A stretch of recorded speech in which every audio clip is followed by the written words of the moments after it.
To look like a geek, not to look like a geek. I gotta look at myself. So I'm just going to leave my glasses off. So in the first video, I talked about dieting and it leading up to my eating disorder. I talked about my ex. I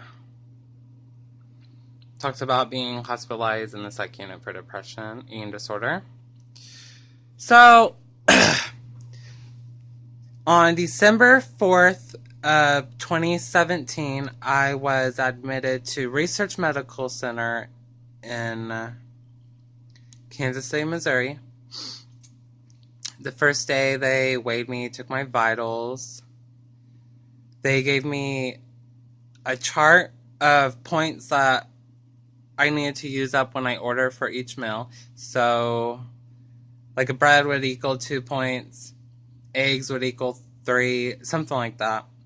And that would determine all the calories I took in for my breakfast, lunch, meals, and snack.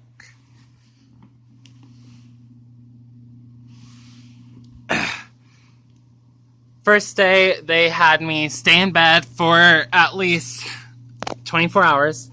The next day, they took me into my own personal room, which was just laid out with a hospital bed and I think a nightstand, not sure. While being there, I couldn't have a cell phone. I would have to use a phone card and call out. They did at least allow MP3 players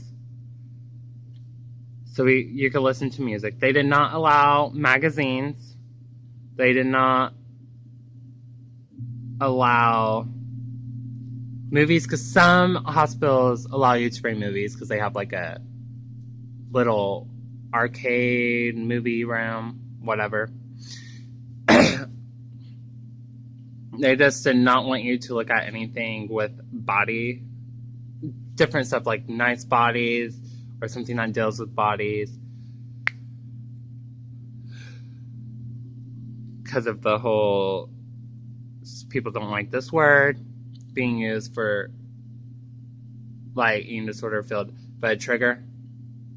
Like or not, there's triggers for people with eating disorders. They see a nice body on like commercials, that'd be a trigger. Like I remember for me, before being hospitalized, the bod commercials would trigger me like really bad. If you've seen the commercials, then you know why. But anywho, the second day they showed me my room. Then they let me meet people. And just to give a visual, anyone could have an eating disorder. I mean, I met a lesbian. I met a guy that was in the military. I met a stripper. I met a mother who had about 3 kids.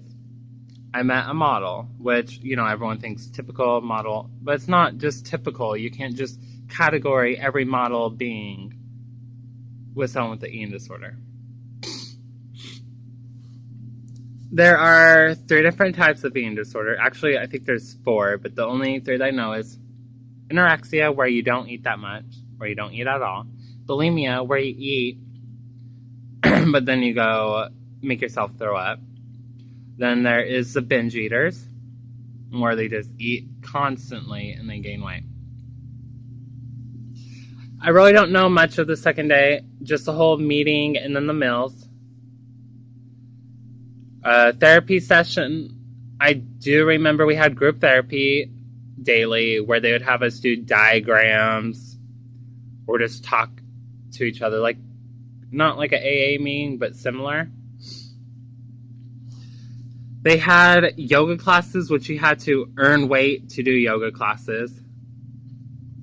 Majority of the time, it was group.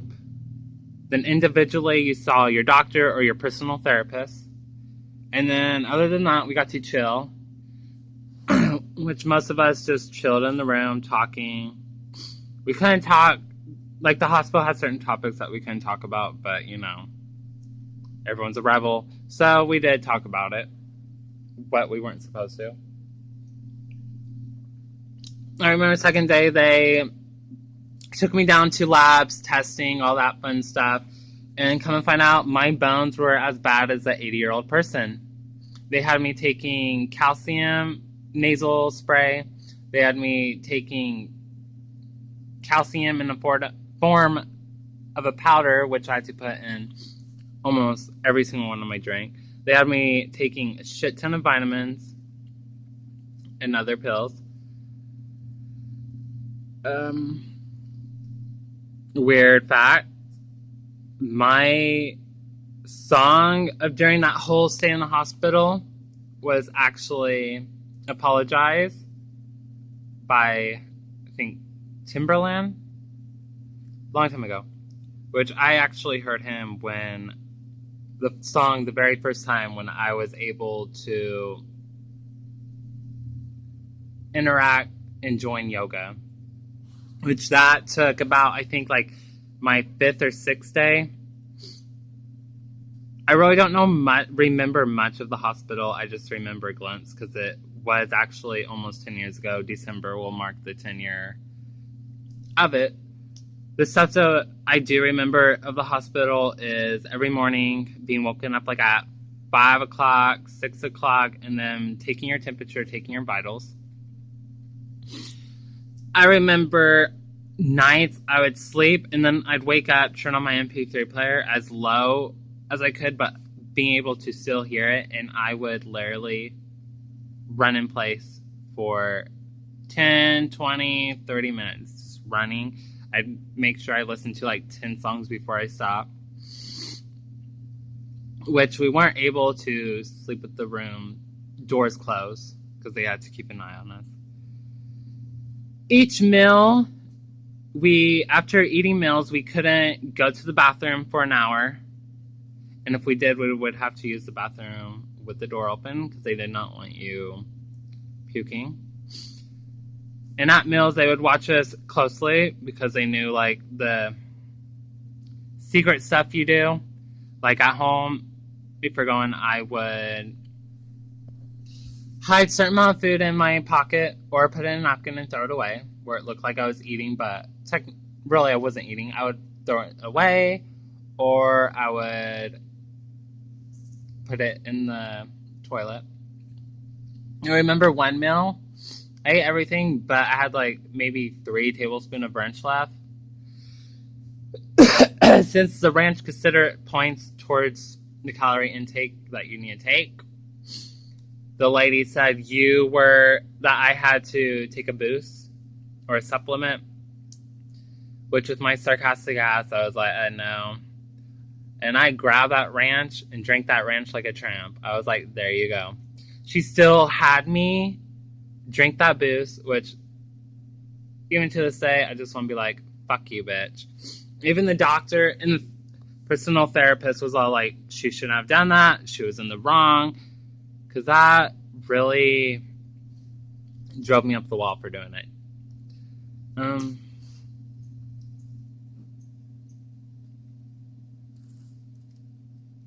Like I said, I really don't remember anything about the hospital. I mean, I just remember glimpse. I knew I did not want to be there. Did I really want help? No, I didn't want help. Like, at all. It was miserable. I did come out to my grandparents by letter of me being gay. They're really supportive. My very first boyfriend, which was actually long distance, we lasted like 1.5 years. He, as a friend, was still there by my side. We talked every other day when I was in the hospital. He was always there. Me and him are actually still good friends. I want to say we stay in contact 24/7, but we do stay in contact. We're always there for each other, whatever we need to talk about. My aunt, Christine, she came with her and her daughter, and they visited me while I was in the hospital. They were the only family members that were close by to the hospital. Other than that, all my other family, all my friends, they were 6 hours away. Um,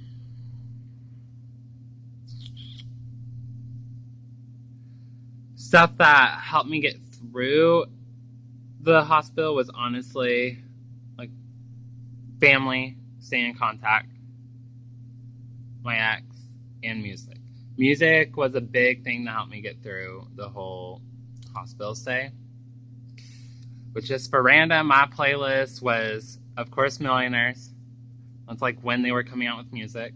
Tila Tequila, Fuck Your Man was big back then. Hollywood Undead. That's about it. December 24th, I was discharged.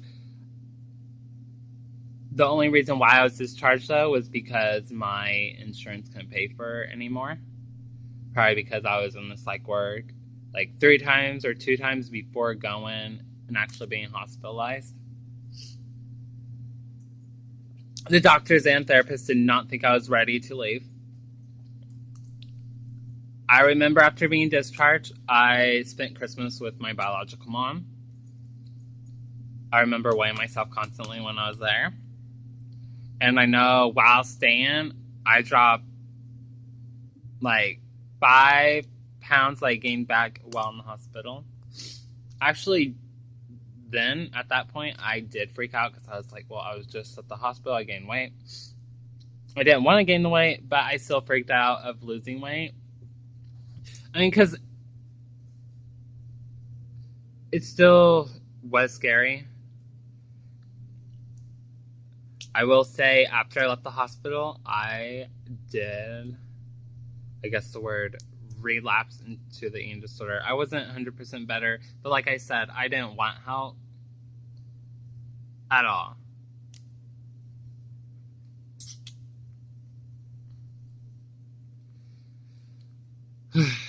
I will say, when I got home, I was constantly not getting babysit, but getting watched over. I would have to eat meals in front of people, knowing parents. I couldn't use the bathroom at home right away after eating, which I wasn't bulimic at all at that, like, before going to the hospital. I was not bulimic.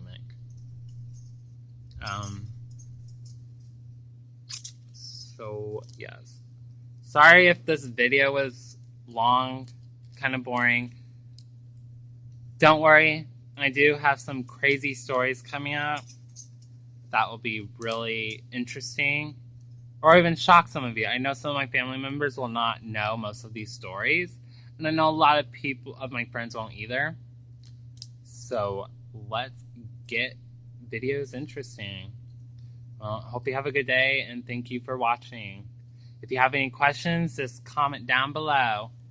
Peace.